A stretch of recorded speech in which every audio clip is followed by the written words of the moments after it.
Hello everyone, welcome to Prakshi classes. My name is Sakshi Verma and we are going to start with the new video on the MCQ series Commerce. हम आप लोग के लिए रोज नई नई video upload कर रहे हैं जिसमें हम बहुत सारे MCQ क्वेश्चन सॉल्व कर रहे हैं। ये जो MCQ क्वेश्चंस लिए गए हैं ये सारे के सारे प्रीवियस ईयर क्वेश्चन से लिए गए हैं। कोई भी कॉम्पिटिटिव एग्जाम जो कॉमर्स रिलेटेड होता है, फिर चाहे वो KVS PGT का है या आपका HTAT PGT जो आपके पिछले प्रीवियस ईयर एग्जाम्स हैं, या आपका जो NTA नेट कॉमर्स का एग्जाम है उसमें से लिए गए हैं, या जो UP PGT हुआ है उसमें से लिए गए हैं, जो छत्तीसगढ़ में असिस्टेंट प्रोफेसर कॉमर्स का हुआ था उसमें से लिए गए। बेसिकली मैं सिर्फ HTAT PGT पे फोकस नहीं कर रही हूँ क्योंकि जितने भी हम PGT की बात कर रहे हैं, you are a post graduate teacher and a post graduate teacher that means you have done your BCom as well as you have done your masters also। तो बेटा जरूरी नहीं है कि सिर्फ HTAT में सिलेबस आपका 12th तक का आएगा। You have done your BCom as well as your masters. So आपको जो इन्फॉर्मेशन होनी चाहिए वो ग्रेजुएशन लेवल पे सब होना चाहिए, 11th plus 12th plus graduation level. और ये सारा का सारा जो कंसेप्ट है ये बेसिकली जितने भी आपके एग्जाम्स होते हैं कॉमर्स रिलेटेड ये सब में आते हैं। सो इसलिए मेरा सिर्फ एक फोकस HTAT PGT नहीं है, मैं एक्सप्लेनेशन कंसेप्ट सारे सिखाऊंगी, बट आपको भी सारे कंसेप्ट सीखने हैं क्योंकि कुछ भी क्वेश्चन आ सकता है। ठीक है, तो ये जो MCQ सीरीज कॉमर्स है ये HTAT PGT commerce as well as जो NTA नेट कॉमर्स की तैयारी कर रहे हैं उन लोग के लिए है। ठीक है, प्राक्षी क्लासेस का मेन फोकस होता है कि आप कंसेप्ट को अंडरस्टैंड करें, लर्न करें MCQs को सॉल्व करते वक्त। ठीक है, और जितने भी हम प्रीवियस ईयर क्वेश्चंस हैं उनको सॉल्व कर रहे हैं और हम अपने एग्जाम को जरूर क्रैक करके आएंगे और HTAT क्लियर करेंगे। राइट, तो चलिए ज्यादा देर नहीं लगाते हैं, वीडियो को स्टार्ट करते हैं। ठीक है, इस वीडियो में जो हमारा क्वेश्चन रहेगा बेटा, एक क्वेश्चन हमारा इकोनॉमिक्स से है और एक क्वेश्चन हमारा डिविडेंड पॉलिसी मॉडल से है। ऑलरेडी हम डिविडेंड पॉलिसी मॉडल में वॉल्टर्स मॉडल का क्वेश्चन देख चुके हैं। आज जो हमारा क्वेश्चन मैंने लिया है वो भी किसी प्रीवियस ईयर पेपर से ही लिया गया है और उसमें गॉर्डन्स मॉडल आया हुआ है।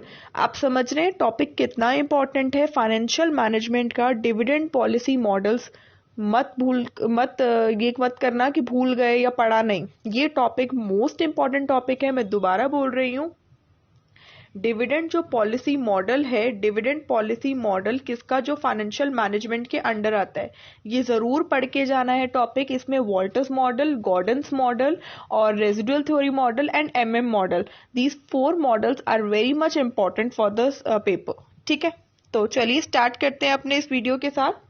हमारा जो क्वेश्चन है ये बेटा UP PGT कॉमर्स 2019 में आया हुआ है। क्वेश्चन नंबर 16 रहेगा, व्हेन एवरेज कॉस्ट फॉल्स। ये इकोनॉमिक्स का क्वेश्चन है। जब एवरेज कॉस्ट फॉल करती है as a result of increase in output, output के इंक्रीज होने से, तब मार्जिनल कॉस्ट क्या करती है। ये पूछ रहा है कि जो एवरेज कॉस्ट होती है, एवरेज कॉस्ट को हम AC लिखते हैं और मार्जिनल कॉस्ट को हम MC लिखते हैं। वो ये पूछ रहा है कि जब एवरेज कॉस्ट फॉल करती है, क्यों, क्योंकि आउटपुट इंक्रीज हो रहा है। तो जब भी याद रखना हमारा आउटपुट इंक्रीज होता है तो आउटपुट बेटा, आप एक पेन बना रहे हो, एक पेन को बनाने के लिए आपने एक लेबर को अपॉइंट किया। ठीक है, तो एक लेबर को आप सैलरी दोगे। अब आप 5000 पेन बना रहे हो। अब उन 5000 पेन को बनाने के लिए आपने कम से कम 1000 लेबर अपॉइंट करे। मुझे ये बताओ कि जो टोटल कॉस्ट होगी TC वो बढ़ेगी या कम होगी। एक पेन को बनाने के लिए एक लेबर, तो एक लेबर की सैलरी 100 रुपए दे रहे हो। ठीक है, 5000 पेन बना रहे हो और कितने लेबर रख रहे हो अपनी कंपनी में, 1000 लेबर। एक लेबर को सैलरी देते हो 100 रुपए, तो 1000 लेबर को कितनी सैलरी दोगे। आपका समथिंग 1000 को आप मल्टीप्लाई करो 100 से, तो ये बेटा कितना हो गया, 1 लाख। इसका मतलब है पहले हम सैलरी देते 100 और अब हम सैलरी दे रहे हैं 1 लाख, तो टोटल कॉस्ट क्या हो गई, टोटल कॉस्ट इंक्रीज हो गई। यहां तक क्लियर। बट अगर आप देखें, जो टोटल कॉस्ट तो इंक्रीज हुई है बट टोटल प्रोडक्शन भी इंक्रीज हुई है। पहले आप सिर्फ एक पेन बनाते थे और अब आप कितना पेन बनाते हो, 5000 पेन। क्लियर हो रहा है पॉइंट। ठीक है, अब यहां पे देखो, सॉरी, अब दूसरी चीज समझना कि एवरेज कॉस्ट क्या होता है। एवरेज कॉस्ट होता है कि जब आप टोटल कॉस्ट को डिवाइड करते हो किससे, नंबर ऑफ यूनिट्स प्रोड्यूस से।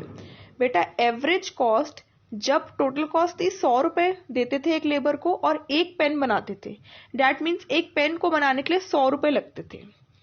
उसके बाद आपने क्या किया, आपने 1,00,000 रुपए दिया और कितने पेन बनाए बेटा, आपने बनाए 5,000 पेन, यही बनाए ना। ये से यहाँ कट गया, 5 से 2 10, ये हो गया 20। दैट मीन्स एक पेन को बनाने के लिए कितनी कॉस्ट लग रही है मेरे को, 20 रुपए लग रही है। जबकि यहाँ एक पेन को बनाने के लिए कितनी कॉस्ट लग रही थी, 100 रुपए, और यहाँ एक पेन को बनाने के लिए कितनी कॉस्ट लग रही है, 20 रुपए। तो एवरेज कॉस्ट होता है, एवरेज कॉस्ट जो होता है दैट मीन्स एक यूनिट को बनाने के लिए कितना कॉस्ट लगता है। तो हमेशा याद रखना, जब हम छोटे लेवल पे काम करते हैं, छोटे स्केल पे काम करते हैं, तो हमेशा एक प्रोडक्ट एक यूनिट को बनाने के लिए ज्यादा पैसे लगते हैं। मैं एवरेज कॉस्ट की बात कर रही हूँ। बट अगर मैं लार्ज स्केल पे काम करूं तो मुझे इकोनॉमीज ऑफ प्रोडक्शन आ जाता है। इसको बोलते हैं इकोनॉमीज ऑफ स्केल।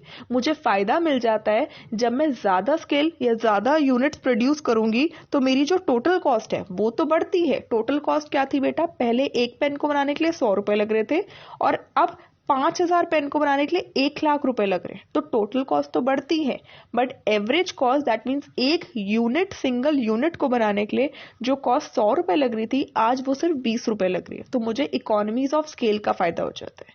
तो ये याद रखना कि आउटपुट के इंक्रीज होने से टोटल कॉस्ट तो बढ़ती है, बट एवरेज कॉस्ट क्या करती है, हमेशा फॉल करती है। यही चीज यहाँ लिखी हुई थी कि जब एवरेज कॉस्ट फॉल करती है, किसकी वजह से, इंक्रीज इन आउटपुट की वजह से। तो बताइए मार्जिनल कॉस्ट क्या करती है, मार्जिनल कॉस्ट एवरेज कॉस्ट से ज्यादा होती है, या मार्जिनल कॉस्ट एवरेज कॉस्ट से छोटी होती है, मार्जिनल कॉस्ट एवरेज कॉस्ट के इक्वल होती है, या नन ऑफ द अबव। ये आपका क्वेश्चन आया हुआ है, यहां तक क्लियर। पहले आपको ये समझना है कि एवरेज कॉस्ट क्या होता है और मार्जिनल कॉस्ट क्या होता है। अगर किसी बच्चे को इस क्वेश्चन का आंसर आता है, वो अपना आंसर नोट डाउन करके रख ले, ठीक है। वीडियो को कंटिन्यू रखना, क्योंकि बेटा इस वीडियो में मैं आपको बहुत कुछ चीजें सिखाऊंगी नई नई, जो शायद आपने पढ़ी हो या शायद ना पढ़ी हो, आपको ब्रश अप होने की जरूरत है, ठीक है। तो चलिए स्टार्ट करते हैं। एवरेज कॉस्ट क्या होता है, it is the total cost of making a single product calculated by dividing the total cost by the number of the product manufacture. बेटा एक सिंगल प्रोडक्ट, एक यूनिट को बनाने के लिए कितनी कॉस्ट इनकर हो रही है, इसको बोलते हैं एवरेज कॉस्ट। और एवरेज कॉस्ट कैसे निकाला जाता है, जब हम टोटल कॉस्ट मीन्स सारे यूनिट्स को बनाने के जितनी भी कॉस्ट इनकर की डिवाइडेड बाय जितने भी नंबर ऑफ यूनिट्स मैन्युफैक्चर्ड हैं। जैसे हमने क्या निकाला, हमने टोटल कॉस्ट इनकर करी 1,00,000 रुपए। वो 1,00,000 रुपए हमने क्यों इनकर किया, क्योंकि हमने 5,000 पेन बनाए। तो 1,00,000 रुपए हमारी टोटल कॉस्ट है और डिवाइडेड बाय 5,000 पेन बनाए, तो दैट मीन्स एक पेन को बनाने के लिए मेरी कॉस्ट का पता चल गया 20 रुपए। तो एवरेज कॉस्ट क्या है, average cost is the cost which is incurred for producing one single unit. एक सिंगल यूनिट को बनाने के लिए कितनी कॉस्ट फर्म इनकर करती है, उसको बोलते हैं एवरेज कॉस्ट, ठीक है। The most important component in average cost are fixed cost and variable cost, और it is also called as unit cost. Average cost को बेटा क्या बोलते हैं, यूनिट कॉस्ट। क्यों बोलते हैं, क्योंकि एवरेज कॉस्ट क्या होती है, एवरेज कॉस्ट आपकी क्या बताती है, एक सिंगल यूनिट को बनाने के लिए कितनी कॉस्ट इनकर की जा रही है। और हमेशा याद रखना एवरेज कॉस्ट कैसे बनती है, एवरेज कॉस्ट का मतलब होता है average variable cost plus average fixed cost. किसी भी कॉस्ट में दो एलिमेंट हमेशा प्रेजेंट होते हैं, variable cost as well as fixed cost. तो एवरेज वेरिएबल कॉस्ट में जब हम एवरेज फिक्स्ड कॉस्ट को कैलकुलेट कर लेते हैं, ऐड कर देते हैं, तो हमारे पास क्या आता है, एवरेज कॉस्ट आता है, ठीक है। इसके बाद average cost is equal to total cost divided by the number of units produced, ये इसका फॉर्मूला होता है। फिर नेक्स्ट हमारा आता है मार्जिनल कॉस्ट। मार्जिनल कॉस्ट क्या होती है, it is the cost incurred due to change in the total cost due to an increase in the unit of product. जैसे फॉर एग्जांपल आपने क्या किया, आप 100 पेन बनाते थे, ठीक है, 100 पेन बनाते थे, और 100 पेन को बनाने के लिए जो टोटल कॉस्ट आप इनकर करते थे 5,000 थी, ठीक है। आपने 101 पेन बनाया, 101 पेन बनाने के लिए जो टोटल कॉस्ट आपने इनकर करी वो 5,100 है, ठीक है, जस्ट एक एग्जांपल, ठीक है। तो अब मार्जिनल कॉस्ट क्या बताता है, मार्जिनल कॉस्ट ये बताता है, हाँ जी, तो मार्जिनल कॉस्ट क्या बताता है, मार्जिनल कॉस्ट बेटा ये बताता है, एक सेकेंड, हाँ जी, तो मार्जिनल कॉस्ट हमें ये बताता है कि एक एडिशनल यूनिट को बनाने के लिए, एक एडिशनल यूनिट को बनाने के लिए हमने एडिशनल कितना एक्सपेंस किया, हमें बताता है मार्जिनल कॉस्ट, कि एडिशनल एक्सपेंस आपने कितना इनकर किया। क्लियर हुआ? तो मार्जिनल का मतलब हमेशा याद रखना, मार्जिनल का मतलब होता है एडिशनल। क्या मतलब होता है मार्जिनल का? मतलब एडिशनल होता है। ठीक है, जैसे मैंने अभी आपको एग्जांपल क्या बताया कि 100 पेन को बनाने के लिए आपने 5,000 रुपए खर्चा किया, 101 पेन को बनाने के लिए आपने 5100 रुपीज खर्चे करे। बेटा तो आपने एक्स्ट्रा क्या बनाया? आपने 100 पेन की जगह अब 101 पेन बनाए। दैट मीन्स एक पेन आपने एडिशनल यूनिट बनाया। उस एक pen extra 1 unit of product को बनाने के लिए आपने एक्स्ट्रा खर्चा कितना करा? 5100 में से 5000 रुपीज डिडक्ट किया, दैट मीन्स मैंने 100 रुपीज एक्स्ट्रा खर्चा किया। This 100 is known as marginal cost. तो मार्जिनल कॉस्ट क्या होती है कि चेंज इन टोटल कॉस्ट। बेटा टोटल कॉस्ट पहले 5000 थी, अब टोटल कॉस्ट कितनी हो गई? 5100। टोटल कॉस्ट में जो चेंज आता है, चेंज आया क्यों? Due to change in the level of output और due to an additional unit of output. एक एक्स्ट्रा यूनिट ऑफ आउटपुट को प्रोड्यूस करने के लिए आपने टोटल कॉस्ट में एक्सपेंस इनकर किया जाता। तो marginal cost is always the additional cost you incur for an additional level of output. और ये जो एडिशनल लेवल ऑफ आउटपुट होगा ये हमेशा 1 ही होगा। एक्स्ट्रा 1 यूनिट को बनाने के लिए आपकी जो एक्स्ट्रा खर्चा हुआ उसको बोलते हैं marginal cost. It is the cost incurred due to change in total cost due to an increase in the unit of product. So it is an additional cost or the extra cost as a result of increase in the production of one more unit of product. तो marginal cost क्या है? Marginal cost additional cost होती है या extra cost जो आप incur करते हो। क्यों incur करते हो? क्योंकि आपने level of output को increase किया। level of output को कैसे increase किया? one additional unit product का प्रोडक्शन करी, इस वजह से आपने कॉस्ट ज्यादा इनकर करी। तो जो एडिशनल कॉस्ट आपने इनकर करी वो आपकी क्या है? Marginal cost. The most important component in marginal cost is the variable cost of production. Marginal cost जो होती है वो हमेशा क्या कहलाई जाती है? Variable cost. हमेशा याद रखना। क्यों? बेटा मैंने अभी आपको क्या बताया, किसी भी कॉस्ट की बात करो तो उसमें 2 कंपोनेंट जरूर होते हैं, फिक्स्ड कॉस्ट और variable cost. But marginal cost की हम जब बात करते हैं तो उसमें कभी भी फिक्स्ड कॉस्ट प्रेजेंट नहीं होगी। क्यों नहीं होगी? क्योंकि बेटा जो फिक्स्ड कॉस्ट होती है वो हमेशा फिक्स्ड रहती है। ठीक है, दैट मीन्स चाहे आप एक एक्स्ट्रा यूनिट बना लो, चाहे आप 2 एक्स्ट्रा यूनिट बना लो, चाहे आप 3 एक्स्ट्रा यूनिट बना लो, चाहे आप 10,000 एक्स्ट्रा यूनिट बना लो, ठीक है, जो फिक्स्ड कॉस्ट है वो फिक्स्ड ही रहेगी। आप एक कंपनी के ओनर हो, ठीक है, आपकी कंपनी का रेंट जाता है हर महीने। ठीक है, आज आपकी कंपनी में कोविड की सिचुएशन की वजह से प्रोडक्शन स्लो डाउन है। पिछले साल आपकी कंपनी ने प्रोडक्शन करी थी नवंबर के मंथ में आपकी कंपनी ने प्रोडक्शन करी थी 1 लाख यूनिट्स। ठीक है, और आपका जो ओनर था उस कंपनी का, जो दैट मीन्स जो आपने कंपनी लैंड पे जिस लैंड पे आपने अपनी कंपनी बना रखी है, उस लैंड का जो ओनर है वो आपसे रेंट मांगने आया, और जो रेंट है वो आपका 50,000 रुपए है। ठीक है, मैंने क्या बताया, मेरी कंपनी है, मैंने अपनी कंपनी बिल्डअप कर रखी है एक लैंड पे। उस कंपनी में मैंने क्या करा, नवंबर मंथ में मैंने 1 लाख यूनिट्स प्रोडक्शन करी। ठीक है, और उस कंपनी को जो मैंने रेंट पे ले रखा है उस पे रेंट मैंने पे किया 50,000 रुपए। क्लियर? ठीक है, आज कोविड की सिचुएशन की वजह से प्रोडक्शन थोड़ी कम डाउन है, मतलब 1 लाख यूनिट्स की जगह मैंने सिर्फ अभी 20,000 यूनिट्स ही बनाए हैं इस नवंबर मंथ में, और वो जो लैंड का ओनर है वो मुझसे रेंट मांगने आ गया। तो बेटा जो रेंट होगा वो 50,000 ही जाएगा या कुछ कम दूंगी मैं उसको? ये मैं बोलूंगी अरे भाई मैंने तो प्रोडक्शन कम करी है तो रेंट भी कम होना चाहिए। उसको क्या मतलब कि आपने प्रोडक्शन ज्यादा करी या कम करी? उसको तो मतलब है अपने रेंट से, वो रेंट लेने आया तो वो तो 50,000 रुपए रेंट लेके जाएगा। चाहे आप 1 लाख यूनिट्स बनाओ, चाहे आप 10 लाख यूनिट्स बनाओ, चाहे आप 1 करोड़ यूनिट्स बनाओ किसी भी मंथ में, उसको कोई फर्क नहीं पड़ता। जब आप यूनिट ज्यादा बना रहे हो तो रेंट ज्यादा तो नहीं देते ना, और जब आप यूनिट कम बनाओगे तो रेंट कम भी नहीं जाएगा। इसलिए जो रेंट होता है वो हमेशा फिक्स्ड कॉस्ट होती है। तो जो फिक्स्ड कॉस्ट है जब वो चेंज ही नहीं हुई, और हम यहाँ पे बात ही यही कर रहे हैं कि मार्जिनल कॉस्ट कहती है कि जब हम एक एक्स्ट्रा यूनिट बनाते हैं तो चेंज आता है टोटल कॉस्ट में। और चेंज कब आता है? चेंज का वर्ड हमेशा रिलेटेड होता है वेरिएबल से। तो इसलिए मार्जिनल कॉस्ट की जब भी बात होगी तो marginal cost is always concern with the variable cost of production and not concern with the fixed cost of production. तो मार्जिनल कॉस्ट में जो मोस्ट इंपॉर्टेंट कंपोनेंट है वो वेरिएबल कॉस्ट का ही आता है, और मार्जिनल कॉस्ट को दूसरे नाम से वेरिएबल कॉस्ट ही बोला जाता है। क्लियर हुआ? ठीक है, इसके बाद आपके पास आता है फॉर्मूला मार्जिनल कॉस्ट का फॉर्मूला क्या है, टोटल कॉस्ट में चेंज आना divided by the additional unit produce.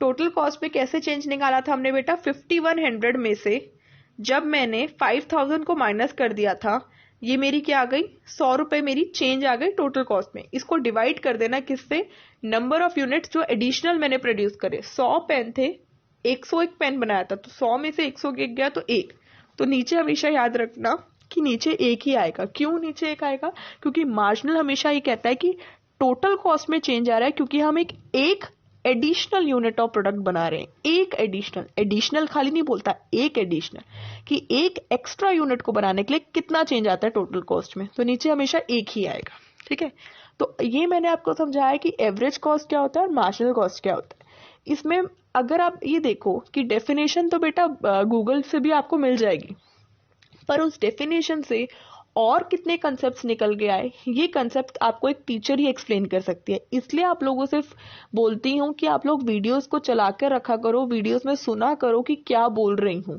क्योंकि कुछ ऐसे पॉइंट्स होते हैं जो आपके माइंड में एकदम बैठते हैं और आप वो चीज कभी नहीं भूलोगे। ठीक है, आगे बढ़ते हैं। Both marginal and average cost are derived from the total cost. ये भी याद रखना, दोनों ही कर्व जो होते हैं, दोनों ही कंसेप्ट जो होते हैं वो टोटल कॉस्ट से डिराइव किए जाते हैं। क्यों, क्योंकि देखो अगर मैं मार्जिनल कॉस्ट की बात करूं तो मार्जिनल कॉस्ट का फॉर्मूला होता है delta TC upon delta quantity. ठीक है, इसका मतलब क्या है, डेल्टा का मतलब होता है बेटा change in total cost. Total cost में कितना चेंज आ रहा है, क्यों, क्योंकि चेंज इन प्रोडक्शन आ रहा है। चेंज इन प्रोडक्शन हमेशा क्या होगा, 1, क्योंकि एक एडिशनल यूनिट बनाया जा रहा है। ठीक है, मार्जिनल कॉस्ट का एक फॉर्मूला ये भी होता है। ठीक है, एक फॉर्मूला मार्जिनल कॉस्ट का ऐसा भी होता है, marginal cost n is equal to total cost n minus total cost n minus 1।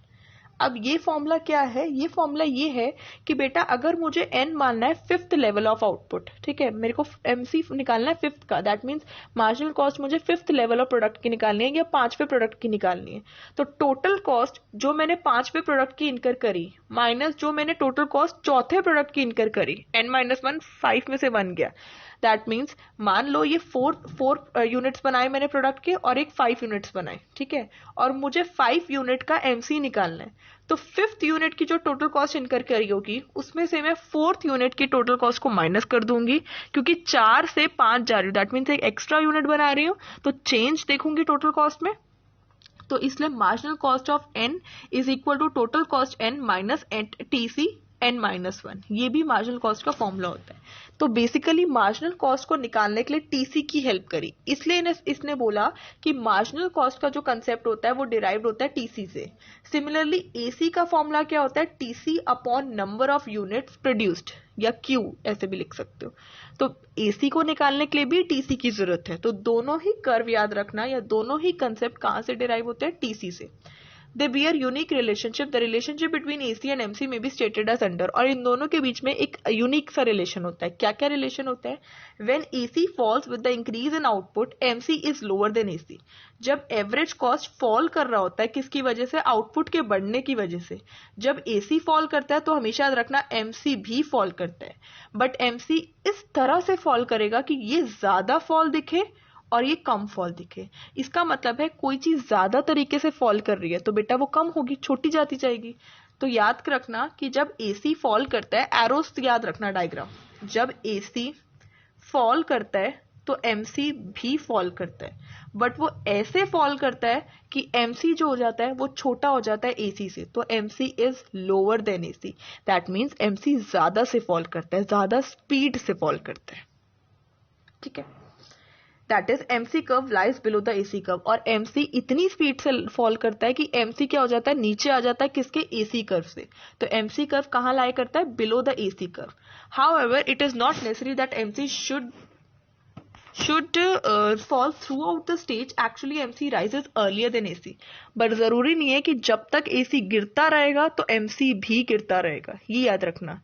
पहला पॉइंट क्या बताया, दोनों के बीच में क्या रिलेशन है कि जब AC गिरता है, AC फॉल करता है, एवरेज कॉस्ट फॉल करती है, तो मार्जिनल कॉस्ट भी फॉल करती है, बट मार्जिनल कॉस्ट बहुत स्पीड से फॉल करती है, इस वजह से मार्जिनल कॉस्ट क्या हो जाती है, लोअर हो जाती है एवरेज कॉस्ट से। दूसरा पॉइंट, वो इतनी स्पीड से फॉल करती है कि मार्जिनल कॉस्ट का कर्व नीचे ही रह जाता है किसके, एसी कर्व के। बट ये केस एवरी टाइम पॉसिबल नहीं है कि एवरी टाइम जितनी बार एसी गिरता रहेगा उतनी बार मार्जिनल कॉस्ट भी गिरती रहेगी, ठीक है। तो याद रखना, एसी के गिर तो एसी अभी भी रहा है, एसी गिर रहा है गिर रहा है गिर रहा है गिर रहा है, एमसी भी गिर रहा है, पर इस पॉइंट पे आकर एमसी क्या करने लग जाएगा, बढ़ने लग जाएगा। तो through out the stage, AC के थ्रू आउट द स्टेज पे एमसी नहीं गिरता रहता है, एमसी फिर एसी से बढ़ने भी लग जाता है। Rise is early than AC, AC जब स्टार्ट करता है बढ़ना उससे पहले ही एमसी बढ़ने लग जाता है, ये भी याद रखना, ठीक है। दूसरी चीज यहाँ पे देखो, when AC rises with increase in output, अब एसी क्या हो रहा है बेटा, बढ़ रहा है, किसके, आउटपुट के बढ़ने से। अभी मैंने आपको बताया आउटपुट के बढ़ने से एसी घटता है, बट बेटा एक लिमिट तक आने के बाद एवरेज कॉस्ट बढ़ने लग जाती है, क्योंकि टोटल कॉस्ट बहुत ज्यादा स्पीड से बढ़ती है। तो अब एवरेज कॉस्ट बढ़ रहा है तो एमसी भी बढ़ेगा। जब एसी गिर रहा था तो एमसी भी गिर रहा था, तो यहाँ पे जब एसी बढ़ रहा है तो एमसी भी बढ़ेगा, और एमसी बहुत तेजी से बढ़ेगा एसी से, ये भी याद रखना। और जब एमसी बहुत तेजी से बढ़ेगा एसी से तो एमसी का कर्व ऊपर रहेगा एसी कर्व से। तो दो रिलेशन है कि जब एसी गिरता है तो एमसी भी गिरता है, और एमसी बहुत तेजी से गिरता है और एमसी का कर्व एसी के कर्व से नीचे चला जाता है। दूसरा पॉइंट, जब एसी उठता है, राइज करता है, तो एमसी भी राइज करता है, पर एमसी बहुत स्पीड से राइज करता है, इसलिए एमसी का कर्व एसी के कर्व से ऊपर आ जाता है।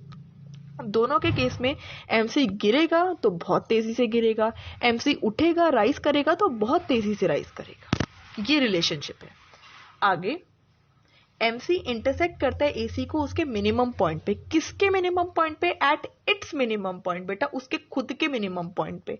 याद रखना, एसी का मिनिमम पॉइंट पे, जब एसी अपने मिनिमम पॉइंट पे पहुंच जाता है, वहां एमसी एसी को क्या करता है, इंटरसेक्ट करता है।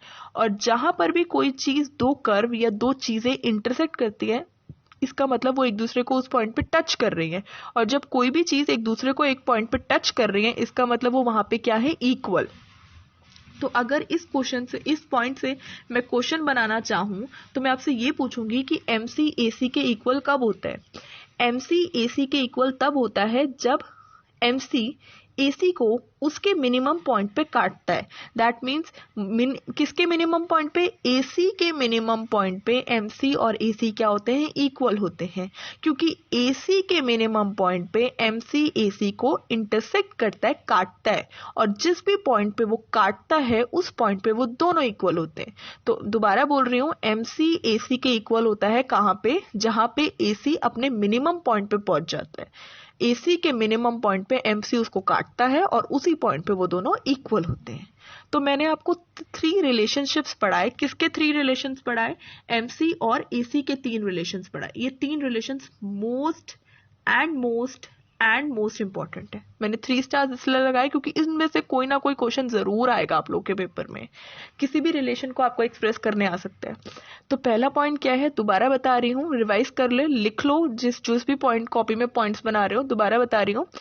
When AC falls, MC also falls, but MC falls at a greater speed. और कोई चीज जब ग्रेटर स्पीड पे फॉल करती है तो एमसी का कर्व लाई करेगा बिलो द एसी कर्व। पहला पॉइंट तो ये है। दूसरा point, when AC rises, MC also rises, but MC rises with the greater speed. और जब कोई कर्व ज्यादा स्पीड से बढ़ेगा तो एमसी का कर्व लाई करेगा अबव द एसी कर्व। तीसरा पॉइंट कि एमसी एसी को इंटरसेक्ट करता है at the AC minimum point. AC का कर्व जब अपने मिनिमम पॉइंट पे पहुंच जाता है, उस पॉइंट पे एमसी एसी को इंटरसेक्ट करता है, और उसी पॉइंट पे एमसी किसके इक्वल हो जाता है, एसी के इक्वल हो जाता है। ये 3 रिलेशंस हैं किसके, एमसी और एसी के। और मोस्ट इंपॉर्टेंट क्या है, दोनों ही क्या है, यू शेप्ड कर्व होते हैं। हमेशा याद रखना, जितने भी आपको कॉस्ट कर्व मिलेंगे वो हमेशा ज्यादातर क्या होंगे, यू शेप्ड कर्व होंगे। और कॉस्ट कर्व, चाहे वो आपका मार्जिनल कॉस्ट कर्व हो, चाहे वो आपका एवरेज कॉस्ट हो, चाहे वो आपका एवरेज वेरिएबल कॉस्ट कर्व हो, ये जितने भी कॉस्ट कर्व्स होंगे आपको मोस्टली ये आपको सारे के सारे यू शेप्ड मिलेंगे। इनके यू शेप्ड होने का सबसे मोस्ट इंपॉर्टेंट या बेसिक रीजन क्या होता है? Because of the law of variable proportion. तो ये भी क्वेश्चन आपके पेपर में आया हुआ है, मेरे ख्याल से एनटी नेट जो कॉमर्स का पेपर है उसमें आया हुआ है या किसी और पेपर में आया हुआ है कि the cost curves are U shaped because of which reason, किस रीजन के पीछे ये कॉस्ट कर्व्स यू शेप्ड होते हैं। तो कौन सा रीजन है कॉस्ट कर्व के यू शेप्ड होने का? Law of variable proportion. अब आपको ये बात पता होना चाहिए कि लॉ ऑफ वेरिएबल प्रोपोर्शन क्या है, तो ये सब आपको पढ़ना है क्योंकि ये भी टॉपिक इंपॉर्टेंट है, ठीक है। एक बार आप देख लेना, ठीक है। तो एवरेज कॉस्ट और मार्जिनल कॉस्ट दोनों ही कर्व यू शेप्ड होते हैं और 3 रिलेशंस मैंने आपको बता दिए एसी और एमसी के, ठीक है। अब देखो मैंने डायग्राम भी आपको एक्सप्लेन कर दिया, ये आपका डायग्राम है, ठीक है। ये आपका एक्स एक्सिस है, ये आपका वाई एक्सिस है। एक्स एक्सिस पे आप आउटपुट रिप्रेजेंट करते हो और वाई एक्सिस पे आप कॉस्ट रिप्रेजेंट करते हो, ठीक है। ये आपका एवरेज कॉस्ट का कर्व है, देखो ये यू शेप्ड है ना। ये आपका एवरेज वेरिएबल कॉस्ट है। एवरेज कॉस्ट किसके टोटल से बनता है? Average variable cost plus average fixed cost. अच्छा, इसमें सबसे इंपॉर्टेंट एक और पॉइंट बता रही हूँ, ये उन्हीं को पता चलेगा जो लोग वीडियो देखते हैं। एवरेज वेरिएबल कॉस्ट कर्व हमेशा यू शेप्ड होता है और एवरेज फिक्स्ड कॉस्ट कर्व क्या होता है? रेक्टेंगुलर हाइपरबोला होता है। Average variable cost is a U shaped cost curve, ये लिख लो, दोबारा बोल रही हूँ, average variable cost is a U shaped cost curve. और next point, average fixed cost is a rectangular hyperbola curve. दोनों में फर्क है, यू शेप्ड अलग होता है, रेक्टेंगुलर हाइपरबोला शेप्ड अलग होता है, ठीक है। ये देखो बना के भी दिखा देती हूँ आप लोगों को, ये यू शेप्ड कर्व होता है और ये आपका रेक्टेंगुलर हाइपरबोला कर्व होता है। दोनों में फर्क दिख रहा है? ये देखो, ये पर्टिकुलर यू है, पहले नीचे जाता है और फिर ऊपर उठता है। यू का मतलब होता है पहले नीचे जाता है और फिर ऊपर उठता है। ये क्यों होता है? ये लॉ ऑफ वेरिएबल प्रोपोर्शन की वजह से होता है, ठीक है। और रेक्टेंगुलर हाइपरबोला की बात करूं तो ये हमेशा ऊपर से कहां जाएगा? नीचे की तरफ मूव करेगा। ये ऊपर से नीचे गिरता गिरता गिरता गिरता अब यहीं पे रहेगा, ये ऊपर उठता नहीं है, क्योंकि अगर ये उठेगा तो बेटा फिर ये यू बन जाएगा। तो ये हमेशा याद रखना, रेक्टेंगुलर हाइपरबोला कर्व क्या होता है? आधा सी होता है, ये आधा सी है, क्लियर हुआ? या आधा यू बोल दो, क्लियर हुआ पॉइंट?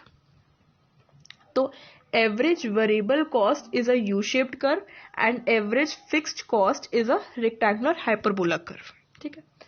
अब ये आपका एवरेज कॉस्ट, ये आपका एवरेज वेरिएबल कॉस्ट और ये आपका एमसी, ठीक है। ये देखो बेटा, मार्जिनल कॉस्ट भी आपका क्या है? यू शेप्ड ही है, क्लियर हो रहा है पॉइंट, ठीक है। अब इसके बाद आपको क्या याद रखना है? अब आपको रिलेशनशिप याद रखनी है, relationship between AC and MC, ठीक है। When the slope of AC curve is negative, slope AC curve का जब स्लोप नेगेटिव होता है, नेगेटिव का मतलब होता है डाउनवर्ड स्लोपिंग, डाउनवर्ड स्लोपिंग का मतलब होता है कि एसी कर्व क्या है? फॉल कर रहा है। तो बेटा अगर ये आप ये यू शेप्ड कर्व देख रहे हो तो बेटा ये चीज, ये ऊपर से नीचे आ रही है, यहां तक ये फॉल करती हुई आ रही है और यहाँ पे ये बढ़ती हुई आ रही है। तो दैट मीन्स मैं इस पॉइंट की बात कर रही हूँ, यहाँ तक इस लाइन की बात कर रही हूँ। तो जब स्लोप एसी कर्व का नेगेटिव होता है, इसका मतलब जब एसी फॉल कर रहा होता है, अभी हमने पढ़ा जब एसी फॉल कर रहा होता है तो एमसी भी क्या करता है? फॉल करता है। तो देखो बेटा, एमसी क्या कर रहा है? फॉल कर रहा है ना, ठीक है। और एमसी का कर्व क्या हो जाएगा? एसी कर्व के नीचे लाई करेगा।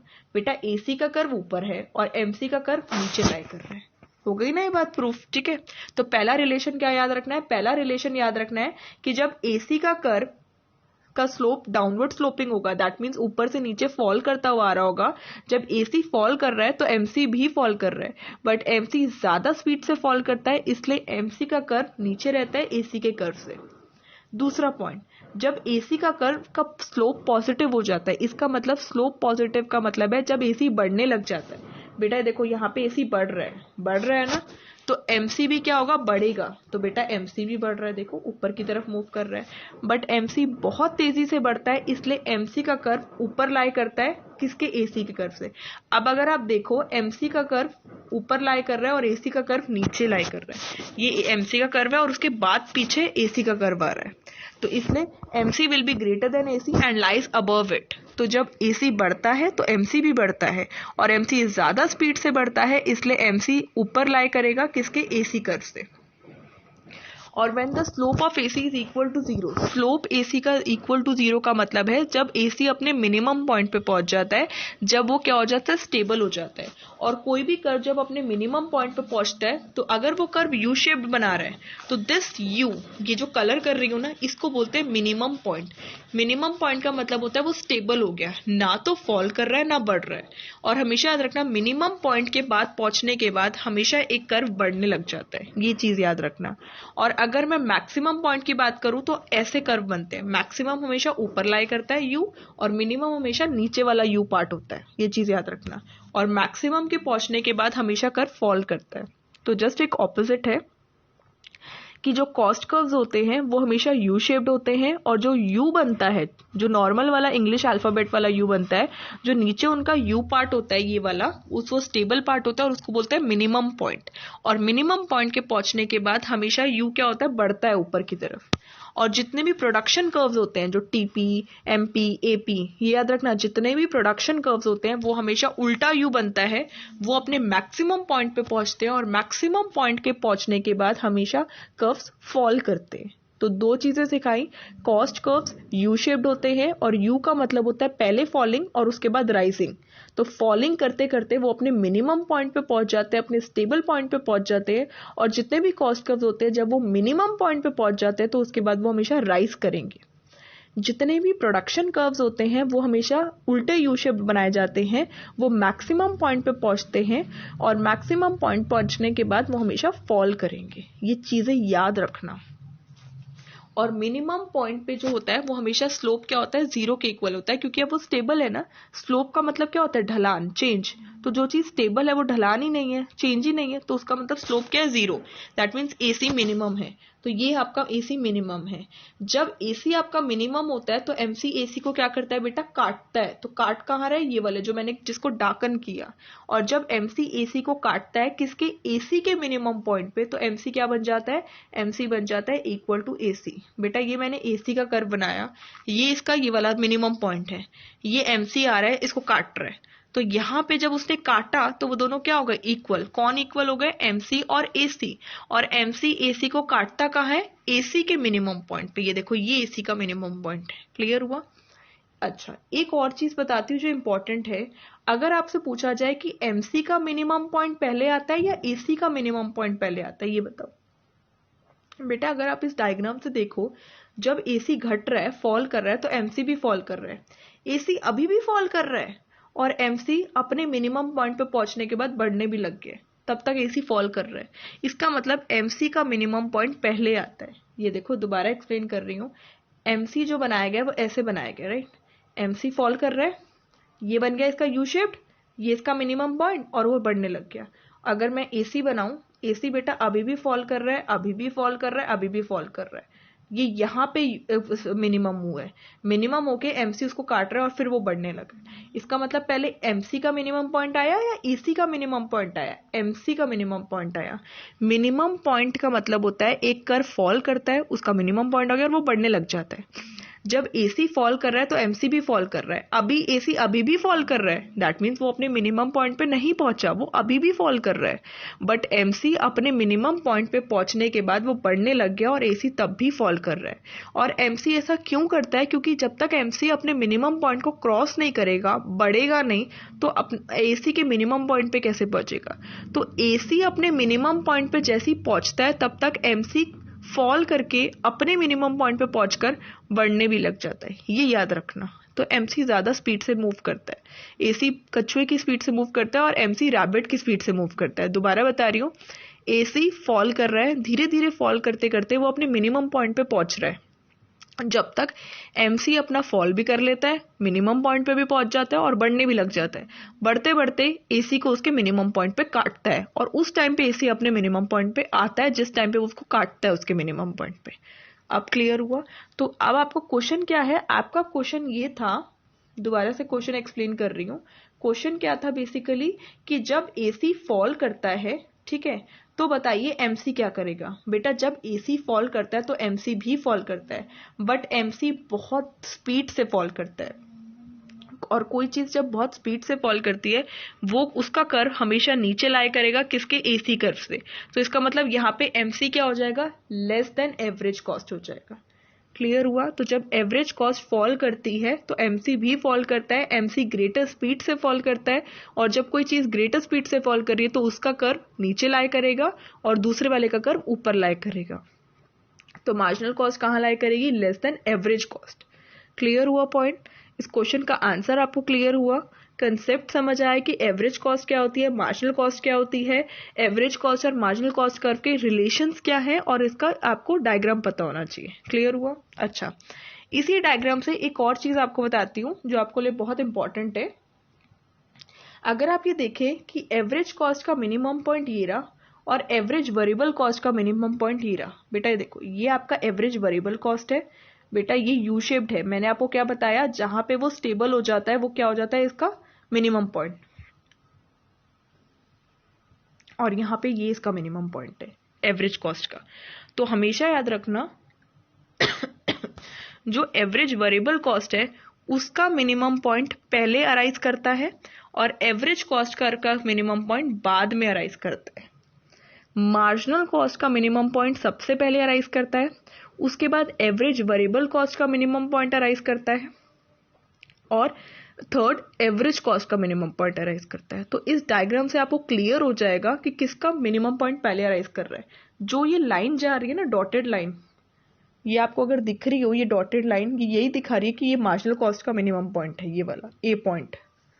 ये जो आपको मार्क करेगा ना A B C, this A point is a minimum point of MC, marginal cost. This is C is the minimum point of AVC curve, and this B is the minimum point of the AC curve. ठीक है। Marginal cost जो होता है वो हमेशा average cost curve को और average variable cost दोनों कर्व को किस पे कट करता है, इंटरसेक्ट करता है, हमेशा याद रखना मिनिमम पॉइंट पे। पर पहले एमसी एवीसी को कट करेगा, क्यों, क्योंकि एवीसी का मिनिमम पॉइंट पहले आता है, और फिर एमसी एसी को कट करता है उसके मिनिमम पॉइंट पे, क्योंकि उस टाइम एसी पहुंच रहा होता है अपने मिनिमम पॉइंट पे।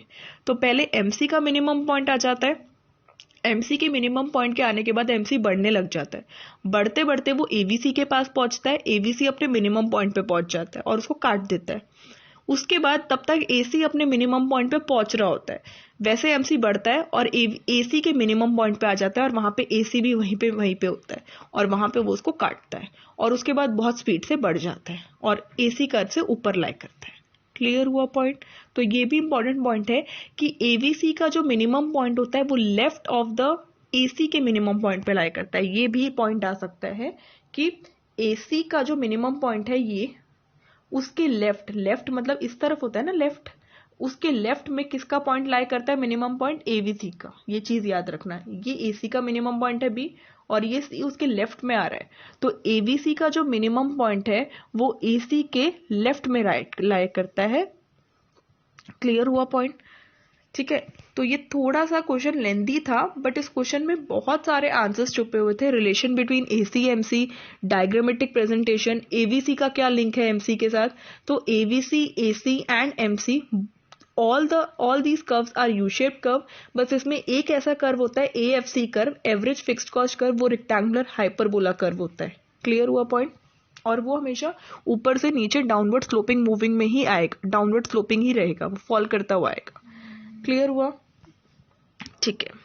और जो हमारा नेक्स्ट क्वेश्चन है आपका ये गॉर्डन्स मॉडल, ये हम नेक्स्ट वीडियो में डिस्कस करेंगे आपके साथ। सो thank you so much for watching this video. I hope ये वीडियो आपको पसंद आई हो, और अगर पसंद आई होगी तो प्लीज़ लाइक करें, कमेंट करें एंड शेयर करें वीडियो को, and do subscribe my channel प्राक्षी classes, so that आपको वीडियोस ऑन टाइम मिलती रहे और आप कोई भी वीडियो को मिस ना कर सके। And thank you so much for supporting my channel. ऐसे ही आप मेरे चैनल को सपोर्ट करते रहिए और वीडियोस को लाइक करते रहिए, और प्लीज़ अपना फीडबैक ज़रूर दें कि आपको कैसी लग रही है वीडियोस, और अगर आपको कुछ और इम्प्रूवमेंट लगती है कि आप क्या सजेस्ट कर सकते हो तो ज़रूर सजेस्ट करिए. We are happy to listen you and all the very best for your preparation and for your exam. So thank you so much. Bye bye. Take care.